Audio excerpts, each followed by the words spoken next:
Welcome to my video series on how to make a treehouse, or treehouse platform I should say. In the previous episode, we handled how to set up these two heavy-duty diagonal 4x6 supports and knee brackets, resulting in an extremely sturdy base. In this next video, I'm going to be installing the joists. The joists are going to run perpendicular to the beams, and I'm using treated wood 2x6 here.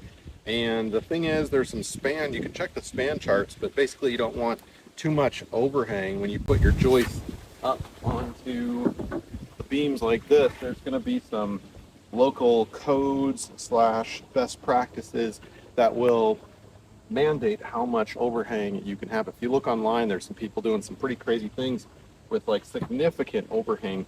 My understanding, of course, I'm no builder or no structural engineer or anything like that, but my understanding is that depending on your length, your span, where it actually touches the beam from end to end, you should not exceed anywhere from a third or preferably a quarter of your span length. So for example, if the beam or the joist is actually touching the beam from here to here, you'll need to measure that distance and then divide it by 4. That would be 25%, which would get you to about here in this particular case.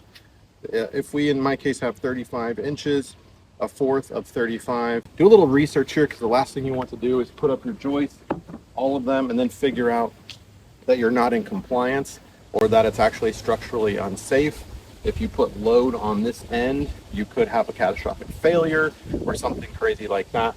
So it's better to cut them now, do your research now, and that'll, I think, avoid a lot of headache later. Now, I'm not going to go over all the math with you for my specific context, but long story short, I wanted to make sure that I didn't have to rip any of the deck boards vertically, that each deck board that I bought would line up perfectly over the joists, saving me a little time and trouble. And I encourage you to lay that out yourself and plan well.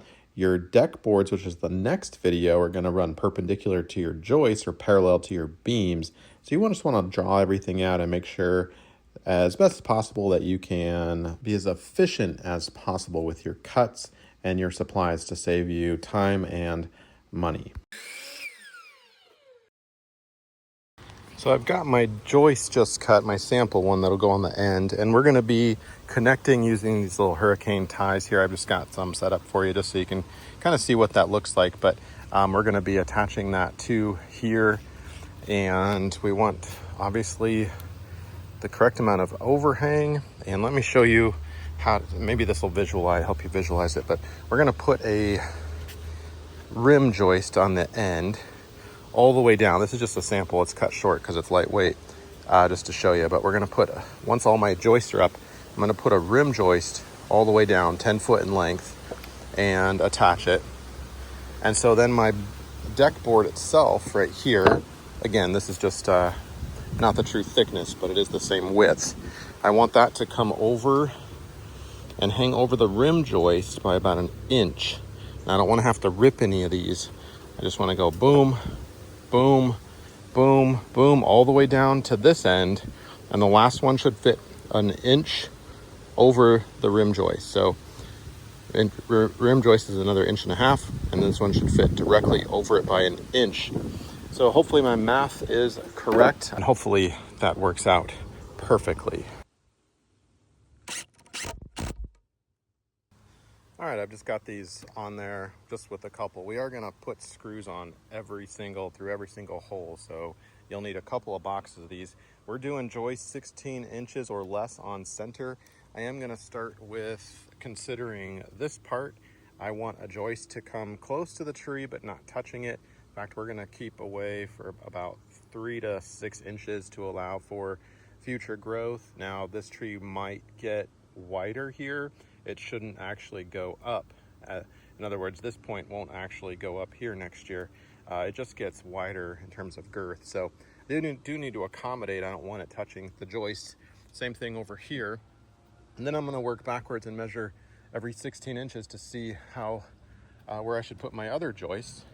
And I might even do basically less than 16 inches in my case is definitely okay. I could do 12 inches, but I've only got a certain number of boards from the store, so I'm trying to be economical and save money and not have to go, and time, and not have to go back and buy it. So I'm going to put the other end one up. I know I'm going to start there, and then I'll put these guys up here, and then kind of work backwards from there.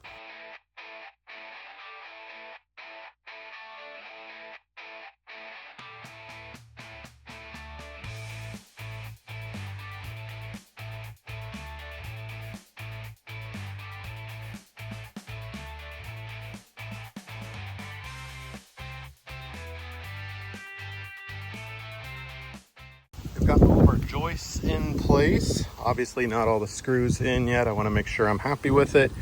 I took a measurement lengthwise from the end of that joist over there to this joist. We're at 10 feet.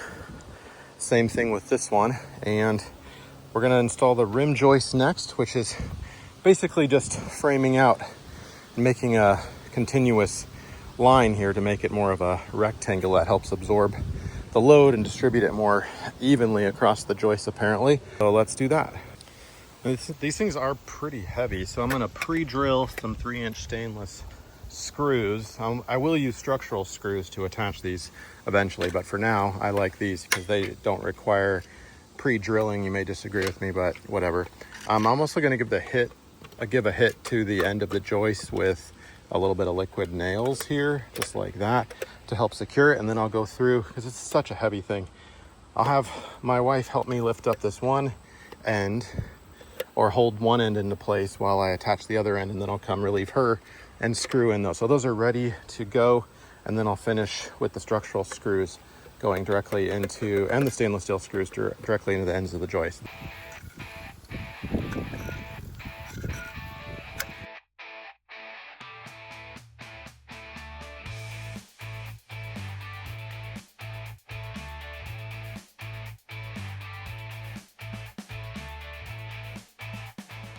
All right, we are secure on both ends. Now, of course, I need to go through and firm everything up.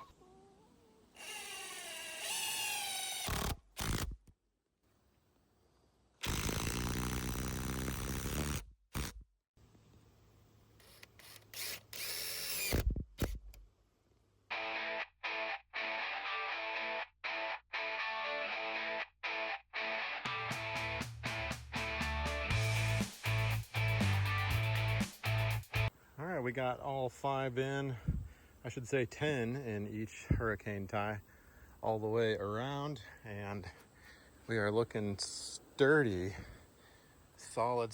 Obviously putting those joists and the rim joist on pushed everything down, and I doubt that slips anymore. If you are getting a little slip, you could get a little collar shaft, or shaft collar I should say, and put it there. You don't want to have it you don't want it to fill that gap completely, because again, you want the tree to be able to move, but that is an option. I think I'm good as is.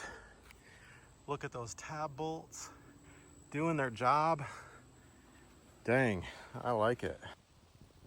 Before we proceed, here are a couple of shots. We do have some work to do there, but overall things are looking pretty good. This one though goes beyond 16 inches, and I'm gonna have to put a block there on that beam to support that up a little bit. So I'll go ahead and do that perpendicular to the rim joist, get my hurricane ties on, and do the same on the other side of the tree. Yeah, that's looking a lot better. But we're not done yet. We still have some work to do because I want my deck boards to go as close to the tree as possible. So I'm going to be devising a little system here. I'm going to add some spacers and then another joist that's removable. You'll notice I intentionally stayed away from the tree about 6 inches, but I want my deck boards to be secure and go a little closer to the tree. And if the tree gets bigger, I want to be able to easily remove these spacers and this additional joist. And so I'm going to pre-drill 2 on each side and basically put some carriage bolts through and lock them down. And they are accessible from underneath in the event that I need to remove them if the tree does grow in girth. There we go, looking better. And I think this completes the joist, the rim joist, and the blocking segment of this 6-video series on how to build a treehouse platform. Next up, we're going to be taking on the deck boards themselves. We're going to be doing some cutouts and securing them and then finishing up our platform. If you made it this far, you might as well watch the last one. And I'll see you in the next video.